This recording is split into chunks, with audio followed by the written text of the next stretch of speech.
Bote, I'm here in Kampala, Uganda, East Africa, with Ruphin Bwira. He's a visual artist hailing from Congo, but right now he resides in Uganda, East Africa. I'll let him introduce himself. Hello, Bote. My name is Ruphin Bwira. Anyway, just most of people get trouble to pronounce my name. They call me Rufine, and I'm a visual artist all the way from Congo. Now I'm residing in Uganda. So I'm so happy to have you guys here at our place. Hope we're gonna do something great together. Cool. Sweet. Okay. So Ruphin, what made you become an artist in East Africa? So what made me become an artist in East Africa? So I got inspiration and I just want to explore it. Not only in East Africa. My target wasn't just to come East Africa, just all over the world. Because as I can see, as I know myself, I'm the universe, I'm love, I'm an African, and I'm like everything and everyone. And what I do, it concerns everyone. All human beings are concerned into my paintings. And what I do is like a mirror. When you see my art pieces, you just see yourself also inside there. Through emotion, I'm just trying to explore human beings, his emotion, try to capture. And as long as I know, of course in Congo, I've been in Congo. Congo, I know everything about Congo, but about East Africa, I didn't know anything. And coming here, it's trying to live up my also how to see beauty in different angles. So and since I'm here, I feel pleasure. And being an artist in East Africa, it helps me also too much because it's like I'm getting I'm getting a new experience through people and through like people. How do people live here? Also it inspired me to stay here long and see how I'm gonna try to pass through my message to East Africa also communities as I've done in Congo. So Ruphin, you mentioned to me that you came from Congo. Like, how was it like growing up in Congo? And how was the transition from moving from Congo to Uganda? Because they're both on the East African continent. Je viens du Congo, comme tu l'as dit. I'm a Congolese all the way. And coming here in Uganda, the first time I came here, I came in 2019. And I came here for case of studies. Then after some times, Corona get in existence, and there wasn't no way to survive here. As long as Corona bring down everything almost, so just have to go back in my country. Then I went back to Congo. But going back to Congo, of course, I just keep doing art as always. And I see, of course, I want to explore a big world.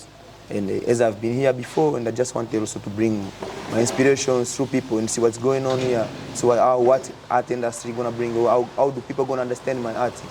They decided to come here because of most of the time I just go to Congo, I come here, I go to Congo, I come here. To see how I'm gonna just get being on, because my art is not just for me alone, it's for everyone. I'm just doing for generations and generations. I'm here, of course. Art is here. I'm just doing it here, and I came here. Of course, people will come here good, and I feel good. It's like a without border, we're all the same. That's what I've understood being here in East Africa and dealing with all East African communities around. As a without border, we're all the same because we're all Bantu, and we share almost the same culture. So no need different. Though I'm in Congo, it's like I feel like I'm in Uganda. Even though I'm in Uganda, I feel like I'm in Congo. So like maybe government is what is gonna bring something like limits. But if you check very without border, it could be all of us the same. It's about my art career. That's what I'm trying also to bring out and see what's really Africa. And so what's really Africa and what do Africa could be if they didn't bring like a. Of course, I know art is here in Africa, and of course, art in Africa is like a new culture. Because for my time, it has been a lot of things happening here, and everybody knows it around. So like they took everything from us, all the precious artworks, they took it outside, and that's what created also something like limits or some confusion into people. Because of course we have no respect. I can't say they don't respect me in Congo, they respect me in Uganda. No, we have respect. Again, we don't have respect. We have respect to people who understand us, and we have no respect to people who don't understand us. Someone don't understand me, like an artist coming from Congo, I don't know how I can convince him to understand me. And someone don't understand me as an artist coming from Uganda and Congo, I don't know how I can convince him. But through my art, I think I can just try to give the message out. And what I can think about this is like if they didn't take our things, our artworks outside, maybe visitors should come here and visit the art industry of Africa, and maybe they could be more interested about African industry. But as long as all the precious artwork are outside, most of visitors want to visit art from Africa, they just go outside. So Ruphin, you mentioned to me, like I said in the previous question, you're between both East African countries, but like, what's the difference between the Congolese art scene and the Ugandan art scene? Yeah, the comparison between art scene from Uganda and Congo, ce que je peux dire, bon, la plupart d'artistes ont beaucoup de lamentations concernant comment trouver la monnaie à travers l'art, parce que je me souviens, auparavant, quand je suis venu faire l'art, je le faisais comme une passion pour moi. Alors, à un niveau, lorsque je n'avais pas attendu qu'est-ce qui se passe, I take it like something like a business. And when I get to the level of business is where all the things become tough. And before I take it like maybe it's a passion, of course, just I draw and I enjoy my drawings, I enjoy everything. But when I just grow up, I think okay, I have to survive with this. Et comment je vais survivre avec mon art pendant que ma communauté n'arrive pas à comprendre ce que j'ai fait, alors ça devient un peu, je ne sais pas, je ne sais pas quoi comprendre, je suis un peu confus. Et maintenant, so, when I came here in Uganda also, I just found it's the same way. Artists also, when they start also, it's a passion. But when it gets in the matter of business, no way how to survive. How are you going to survive? And of course, this is not our problem, of course. The problem of maybe, I can say, they say the problem of the government, but it has started since former time. Because of course, in Africa, we don't print money, but we print time. Money is printed outside Africa, and it's a bit tough and a bit confused to expect an African guy to have money when money is not printed here. Because as an artist, I can see, of course, our art culture or this art industry is like it's new. So when they are new, it's like a new is new, and it's like the industry is still poor because all the precious things that were taken, and this is it's like we are creating a new generation of arts. Because the former generation were taken outside, and this is the new one, which they are. I mean, we are doing it for next generation. I don't know where they're going to put it again, but we are just creating it first. We create it, of course, we create it for money.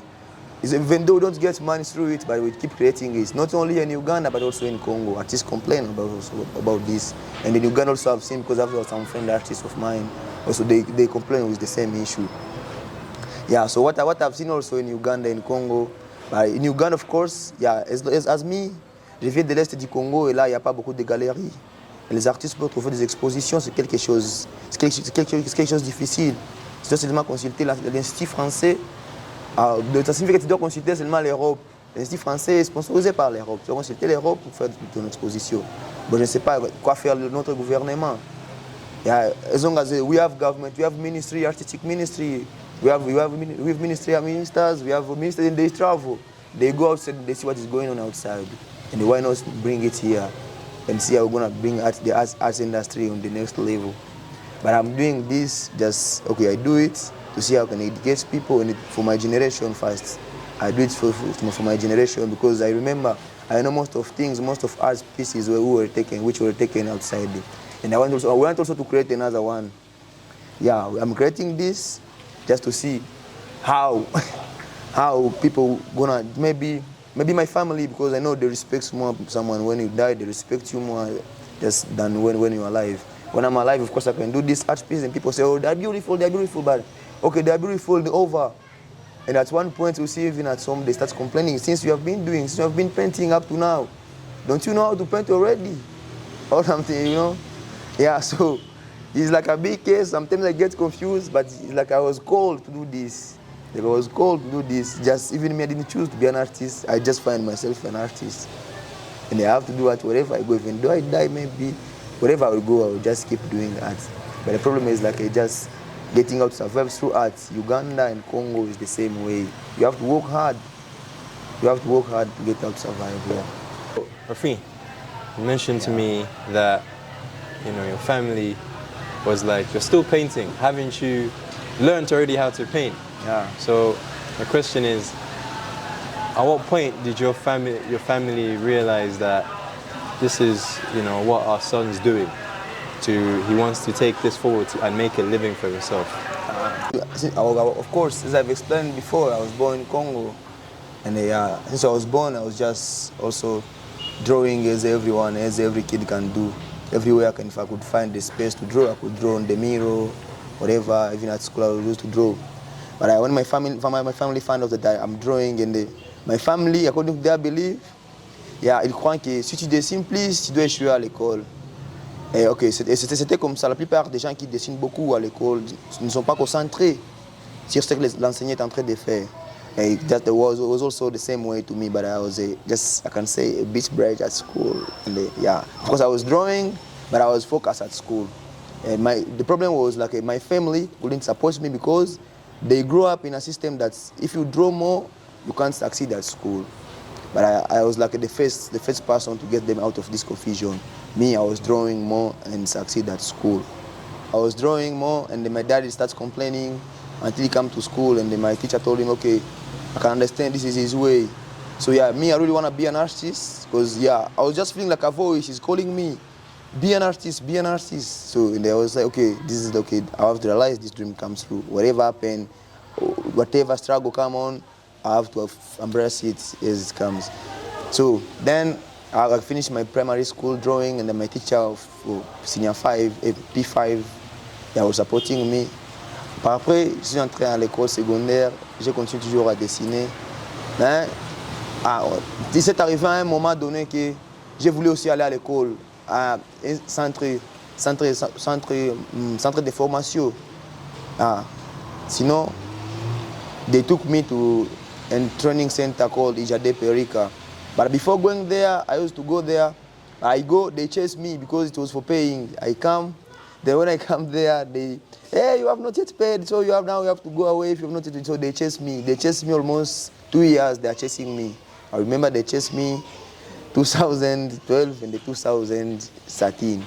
In 2014, I tried to explain to my mom, just you see now, I just have to learn art. So because the training was for taking 2 months, but the 2 weeks for starting, I came again. They chased me, but I have one brother of mine. Yeah, he's the one just could bring. What's the last day I bring is me at home, and I just trying to compare, and just in there I try to blow my mind and look some creativity. So my mom ended up paying for me the training. He paid for me just for 1 month and a half, and over. He told me, okay, I've already paid for you for the art training, because they mostly do it in vacances. Yeah, in vacances. Siko basala biloko na vacances. Yeah, na si na participa qui na formation wana. Yeah, pe salaki ngai comme je suis aujourd'hui, je peux dire. Et puis par après, ok, j'ai fait et puis on a ouvert la rentrée scolaire comme tous les jours. So, I just keep, because in Congo we have an advantage. We start this half day from morning up to 12 something. Just when we go back at home, and then me, I start from morning time, then evening time, just drawing, and yeah, this just I keep doing this, and I meet some guys. DJ Binyungu, I meet also Kitamereka Bauma, is an artist painter, professional artist painter, and he's the one to direct me since young age until now. We keep talking online. He directs me until we create a collective of artists. He's now in Goma town. It's called Chikudu Art Center. It's a collective of artists, and most of the artists they ever exhibit with the Alliance Française, with l'Institut Français de Bukavu, Lubumbashi, et aussi à Goma. Yeah. Et moi aussi, comme je suis ici, je suis l'un des fondateurs de Chikudu Art Collective. Yeah, comme vous le voyez. Et puis, afterward, I just decided, okay, I've already pursued some residency, because I just had a residency in Goma. And when my parents also see, okay, he has already got a residency. In residency, I was well taken. And because they see when things is mixed with Muzungu, they take it serious. And the residency was supporting with French embassy and French institutes. Yeah, they see, okay, maybe this is what you have to do. But before this, I was studying. My daddy and my mom was just forcing me to study mechanic, because they couldn't understand. They understand just drawing is just you have to draw these things of this. I mean, this iron from the car, or drawing the car, becoming a good mechanician. But me, this wasn't my way. In industry drawing, that wasn't my way. My way is just, okay, I want to do the really art, expression art, the spirit art. I want to explore people's spirits through my art. Yeah, then they also, oh no, you have to start mechanic. Of course, I started mechanic 2 years. Then after I see this mechanic, of course, I pass all the day drawing these machines, drawing whatever, and this is not my way. Me, I just wanna express. Just want to express myself. I don't want anybody to direct my feelings, because as long as I know art is freedom, art is independence, and I have to be free to express myself, to express anything I want. So I flip off. I just stop. I stopped this mechanic, I go to pedagogy. Because in pedagogy it was a bit easy and the drawing was there and the aesthetic was there and it helped me. It helped me, and as long as it's how to bring people, because I like kids also so much. I like to teach also. I like to teach because what I learned in my experience is not just for me alone. Just want to know the good things that I've learned. Okay, let me also give to generation, see what's gonna bring forward. Because I know I know Africa, of course we are under and everybody just is like being an African is mistaken or is like a crime. Yeah, there's some people when they see you because you're an African, they don't consider you. You show this is my art piece. Where is it coming from Africa? No, this one I can't see is from Africa, though they are uneducated people. So no, I want to bring difference into this. And I want to show people as everybody, we are all the same. Yeah, we are all the same. So no need to say, oh, because this is art from Europe or from outside, this is more value than this. Why? We use the same material. We use everything, the same inspiration. I remember Picasso coming even to Africa to create Cubism. Cubism was creating and now it's all over the world. But the inspiration comes from Africa. But I don't know why they despise, why they neglect African art industry. And why do they not support? Of course, I know they support art outside, but why not here? Why not here? So spaces are there to create galleries, to create residencies. And as long as things are going like this, everybody want to become selfish. When you get a small opportunity, you want to keep it by yourself because you know there is no support. But when support are more, so you'll see like, okay, everybody will open up his heart. So Rufin, Yes. you know, you've mentioned many great things. You're enlightening me about many great topics about what it means to be an African, also what it means to be an artist on the African continent. And all of us get inspiration from Africa, like you mentioned with Picasso. Yeah. Same thing with the Egyptians. Yeah. Right? I mean, apologies, the Greeks that came to Africa. Yeah. You know? So my question to you is, how has Congolese music inspired your artistry as an artist? Yeah. So, of course, je viens du Congo, je suis congolais, comme je l'ai déjà dit.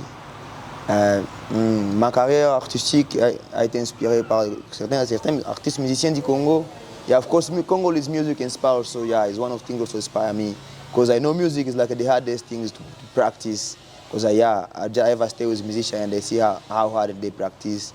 And this inspires me to work hard because realizing an album is not easy. And I can see there is some Congolese like Papa Wemba. He died with plenty of albums and that wasn't easy. It wasn't easy. And I get some inspiration and say, oh, why not me? Should I not even realize also such exhibitions, collection of exhibitions, even 20 exhibitions? Because Papa Wemba died with more than 20 albums of music. And as you can see, so Congolese music, of course, is like I can say it's like the root of all music coming in Africa. Before Afrobeat coming, Afrobeat is like on top now, but Congolese has been there since before. Rumba is there, so Congolese is a bit original. They have their originality. Once you listen to Congolese music, you know this is Congolese music. There's no Congolese music mixing with American music or mixing with Congolese music, whatever, all over the world, Congolese music keep being Congolese music. You can't fake Congolese music. That is why also I developed myself. Let me just put also my painting career to see how I'm gonna bring also something like a unique, and they see just where I should get a uniqueness as my music industry, the music industry of my country, how it's unique, and let me also bring also my paintings or just to be a bit unique. So that's why I convinced myself and I just try to bring this style and to see how I'm gonna give conversations through colors. As you can see this, I just get inspiration from conversations through people. Like I put red and blue. If I mix, what they gonna speak each other? Just bring this color and this color. Just bring conversations through canvas. Bring life to canvas through conversations through painting from different colors. So I just try. In the up to now, I'm still working to how I'm gonna bring uniqueness. As the Congolese music is unique, I just wanna be also unique as my music is unique. So it inspired me a lot, and until now, it keeps inspiring me. Rufin, you know, you really broke down many things, you know, and listening to you speak, I realized that as artists, you know, we have a lot to give to society and to the world. You know, we have a lot of responsibility, you know, and one of the questions I have for you now is, where do you see yourself for the next couple of years as an artist in East Africa, on the African continent, and on the global scale? So yeah, as I can see myself in just a couple of years, I just okay, it's like okay, if they give me opportunity, I would like to organize my own residencies and give the local people platform. Yeah, give the local people, because of course even me, I'm still local. Yeah, I know some artists, of course they take like professional, but it's not like I just speak my experience. But when they see my art pieces, also they learn something from me, and they just, why do they not give me also a platform or opportunity to see how I'm going also. Let me also bring the local people to the next level, because me, of course, me, if I'm going through, if I'm struggling with this career, I'm struggling on this level, but I can't wish also other people, other artists who know something to struggle also when they get such level and they know things who can help the community. So to be also undertaken, to be also neglected as I am. No, I don't want this in a couple of years. I just want to see I'm going to bring all the artists, all the local artists who are undermined to give them the platform to the next level. Maybe organizing my own residencies. If they give me opportunity, because I know I speak a lot of things. Some of them I will enjoy it, and some of them will understand it anyhow. But this is my spirit, and I have to be free. As long as I'm an artist, I'm free. So I have to speak. I just have to speak. Before I told you, I'm the world, and I'm the universe. I'm love. I'm everyone. I'm everything. So, yeah, as long as I'm everyone, just have to speak what's happened to everyone. This is what is in my art. This is what is in my spirit. Maybe I'm gonna change it if people change it. So yeah, if you change it, you change. If you change yourself, you change also me. So guys, like I said, these are the conversations that are needed on the African continent. We need to have these conversations that allows the viewers and also the people who are on the African continent to see what gems we have here. Because as much as, my peers and family watch this from abroad, there's also Ugandans, like of family and friends that I have here, that don't know these conversations are happening right now. They don't know that, Ugandan and East Africa, or the African continent, has these amazing artists who are creating amazing moments and giving a lot to the world. So these conversations are needed on the African continent. And like I said, these are the many conversations to come. It's just the first of many. You can always find me on A1 Illustration on my IG, Rukoza on Twitter. Same thing to my DOP, Tabaro. All the handles are always under the video. And also shout out to his graphic design house. It was his Tabaro's graphic design house that does all the cover artwork for the videos. It was inspired by graphic design house. So if you're looking for any graphic work, definitely hit it out for any commissions. As always, stay tuned and I'll let Ruphin explain where you can find him. Yeah, so yeah, I'm so happy also to have this conversation with you guys. Yeah, it's just been a pleasure having you, and we're gonna do more. Yeah, so I'm a visual artist I've seen just all the way from Congo, Eastern Congo, where the world too much. But you can find me also on Instagram as Ruphin Bwira and on Facebook as Ruphin Bwira. Yeah. Ciao. Ciao.